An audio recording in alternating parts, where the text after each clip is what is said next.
Alright, so let's talk about my frame. It's a Vector, a Kinetic aerial. Alright, I've been putting off for 2 months about doing a 6-month review on it because, well, for one, I already did it and I didn't like the way it came out. It came out like a paid commercial. And it's not a paid commercial. This is totally on my own. I'm not endorsed by them by any way, but they're a great company. And so when I was trying to make it professional, it came off like a commercial. So I just reverted back to I guess myself and doing it, standing in front of the camera, talking about it. But anyway, my frame. Alright, it's a 5.6. I think it has 7-inch arms available now for it too. Smash mount, camera fully encaged. It's designed to fit the Steele PDB, how the Steele PDB is used. So in other words, it's the same bolting pattern as Alien. So the arms really bolt to the Steele PDB like they're supposed to. So that was the reason I bought it, because I wanted to fly Mr. Steele's setup because it was true and tested by him for years, guaranteed to work. But I hated the way the Aliens looked. I hated that tall school bus brick, whatever you want to call it. I did not like it. But that's what I was gonna get because I wanted Steele setup, and it was made to fit that PDB. So literally about a month before I started buying parts for my first quad, I was on one of the forums, or sorry, groups. Let me show my age a little bit. They used to be forums, now they're groups on Facebook. Anyway, someone was talking about doing a custom smash mount for an Alien, and this was a year ago, so they didn't have the smash kit yet. Obviously, that just came out like last month. Anyway, so because I was interested in that, I started reading it, and someone's like, well, why don't you just get the Vector Kinetic aerial? So I dove into researching it. The frame wasn't even released yet, and as soon as I saw it, I just instantly fell in love. It was like literally love at first sight. You know, the classic movie music was playing in the background, and we was like running across the airport to each other. That's what it was like when I saw that frame. And then I spent the next like month just every single day I'd get on the website, I'd look at it, and just on, and I had a few questions, and I emailed them, and they got back to me super fast. Actually, if I remember correctly, I emailed them at like 11 or 11:30 at night, and they emailed me back within 30 minutes, which I wasn't expecting. It was like a Friday night. I wasn't expecting to get a reply back to Monday, but Chris got right back to me, answered all my questions, and I think I bugged him for another like 6 months. No, it wasn't 6 months. 6 weeks probably. Anyway, that's what happens when you try to do this in one take. That kind of shit happens.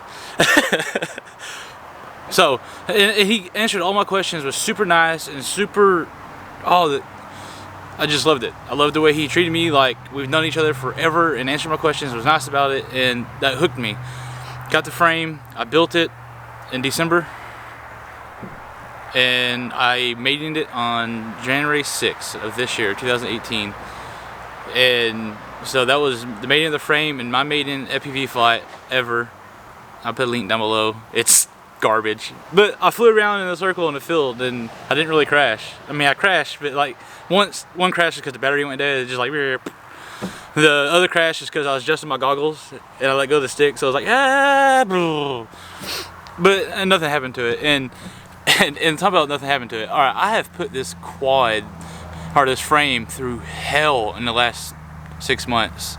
Well, 7 months now. I'm a little late. Anyway, and I mean just hard hits, concrete, trees, falling out of 60-foot trees,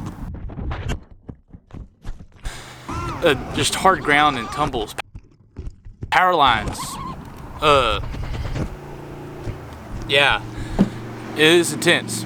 And there was one weak spot in the frame in the top plate, but they've already addressed it and made the top plate from 1.5 to 2 millimeters thick, and I really don't think that's gonna be a problem anymore. But if you hit a direct hit on that piece right next to the camera cage, it would crack it.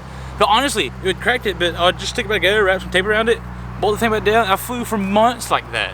For months. I literally had the replacement top plate for 2 or 2.5 months before I actually put it on the quad, because I was just flying it with it taped up. It worked fucking perfect. I was like, why fix it? But now that you got the 2mm top plate, and it just literally feels stronger. It feels like you take it and you try to bend it. And I should have, if I planned on doing this video today, I would actually have the frame and demonstrate this, so I'll cut it in. But I wasn't planning on doing this video today, I was planning on flying, but I just hit a tree. It wasn't that tree, it was over there off the camera. But then I fried the ESC. 3 batteries in. That's the story of my life the last month and a half. But anyway, so I was like, fuck it, I'm here. Let's make this video. I've been putting it off and putting it off and putting it off and putting it off. Then I made it. And I didn't like it. And put it off and put it off and put it off and put it off. But I'm a procrastinator. That's what I do. I put shit off. But anyway, I have no clue where I was at.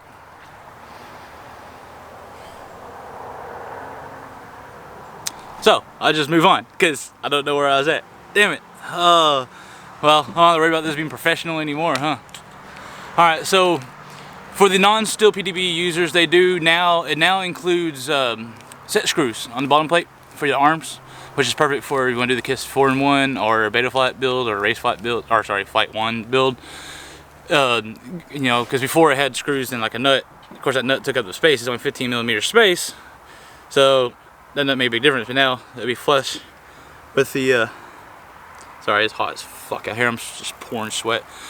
Anyway, so now it frees up that space, which is really, literally a buddy of mine who we got in the FPV together. He's the one that actually showed me it, and he asked me. He knows how much I love this frame, and he asked me one day. He's like, if you could change anything about the Vector, what would it be? And I sat there and thought real hard. I was like, honestly, nothing. It's perfect. But I told him, I was like, if I was to ever switch away from Steele PDB to a 4-in-1, I would think it would need set screws or set nuts or whatever they're called in the bottom plate. And sure enough, it wasn't a month later. I was talking to Chris about making this video, and he's like, "Hey, it comes with press nuts now." I was like, "Oh, that's great," you know. Read my mind, literally. But yeah. So now this frame. You couldn't ask for a better frame. I would put this frame up against all of this useless chameleons and fucking roosters and their lifetime warranty. You don't need on this frame. You still get a warranty, but it's that good. I don't think you're gonna break it. I think you'd have to really try. I've watched crashes. I've watched people fly remixes and break it, and I couldn't believe the arm broke in that crash. I'm thinking I could have crashed way harder than that. My arm would never break. I've watched crashes in chameleons and roosters that broke an arm, and I'm like, well, maybe that one would break my arm. I've never been in that situation, but maybe it wouldn't have. I don't know. The way it's built, it's perfect. It's a perfect frame, and this is a small company with the most amazing customer service you'll ever see, period. So really, if you're looking for a new frame, if you're not looking for a frame, you need to go get this frame and just do a build. First of all, do a KISS build, because KISS is better than Beta Flight, and build it and enjoy it. And it's got a full cage, it protects the camera, and even Lidrib himself, when I handed him my quad and said, "What do you think about this?" and he was like, he just stared at it. So what frame is this? And I told him. He's like, "I love the way the camera's protected. I love that." And then I told him, I was like, "Yeah, try to get him to buy one." But he's like, "Oh, I'm sponsored by Mini Quad Club." I was like, "I know, but this is a better frame." Anyway, yeah, sorry, what happens at Quad Camp, so I'll stay at Quad Camp, you know. Not really, everyone vlogs Quad Camp. But this frame's a good frame. I can ramble on for 10 fucking minutes and okay, I could ramble on for another 10 fucking minutes about how much I like this frame, but it all boils down to is only $89. It's $99 if you get the TPU kit. It comes with bumpers, antenna mount for ETX antenna, and for the Crossfire antenna. There's a bumper, arm guards, some other stuff I don't ever use, and very much different colors and $10 you get a lot of 3D printed shit, and they print it themselves in-house, and it's good prints. I've broken a GoPro mount once, and that literally because I flew into a brick wall. Other than that, I haven't broke any 3D printed stuff at all. It's strong, it's good quality. Like I said, they do it in-house. That's it. That's all I got. I don't know if this is really a review or just me rambling on about something I like, but either way, everyone needs to try this frame. It's recommended by Agile Fool. That means go buy it right now. So that's all I got. Peace out.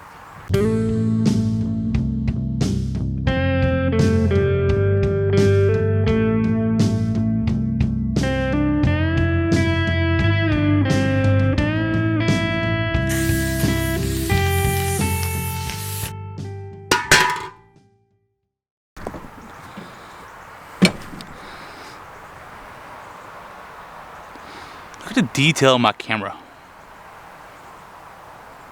I love this camera.